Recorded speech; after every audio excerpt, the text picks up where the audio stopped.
Hi, welcome back. The next thing I'm going to teach you is how to add, subtract, and multiply imaginary units together. So let's try A.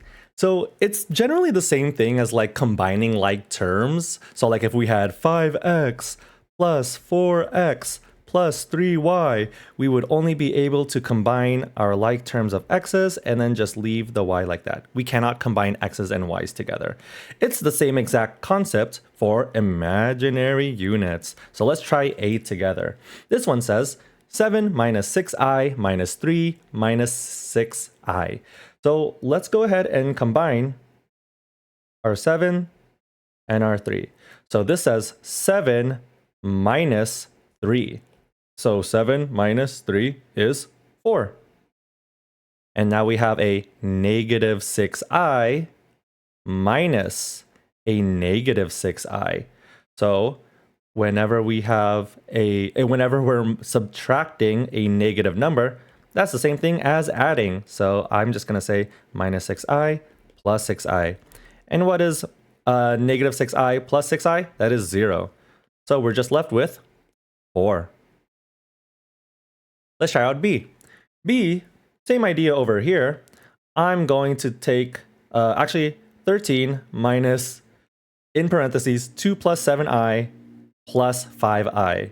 The first thing that I like to do is to distribute this negative symbol into our 2 and our 7i. So I'm going to rewrite this now as 13 minus 2 minus 7i plus 5i.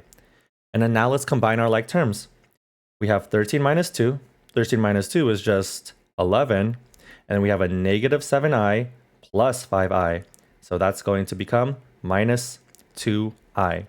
And we generally want to write this in standard form also. Standard form for imaginary units is right here in the bottom left, a plus bi. And so we put our real component and our imaginary component afterwards. See how this is a plus bi. All right, so that's how you add and subtract imaginary units. So now let's try C, where we're actually multiplying imaginary units.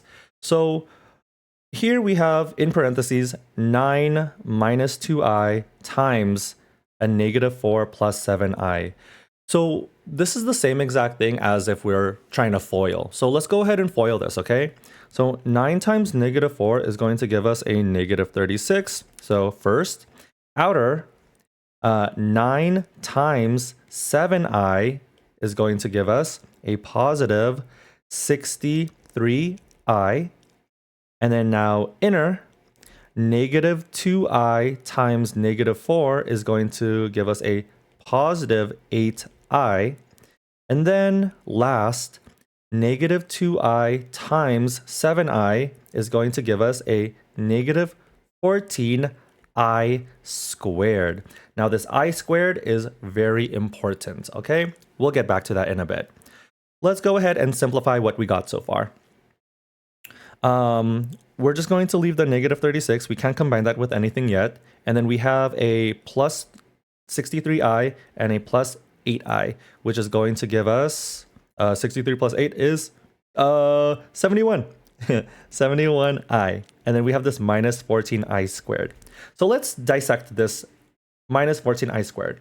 Well, if we have if 1i is the same thing as the square root of negative 1, then I squared is the same thing as root negative 1 times root negative 1. Or root negative 1 squared. And remember, when you square root and square something, those are inverses of each other. They cancel each other out. So what is I squared equal to? I squared is equal to negative 1. So what this is really saying here is negative 14 times negative 1. And what is negative 14 times negative 1? Positive 14. So now let's change this. Negative 36 plus 71i. Now this is plus 14. And now we can combine our negative 36 and our positive 14. Negative 36 plus 14 is going to give us a negative 22. And then we have remaining plus 71i. And this is in standard form of a plus bi, and that is our solution. Okay, that's it. Bye.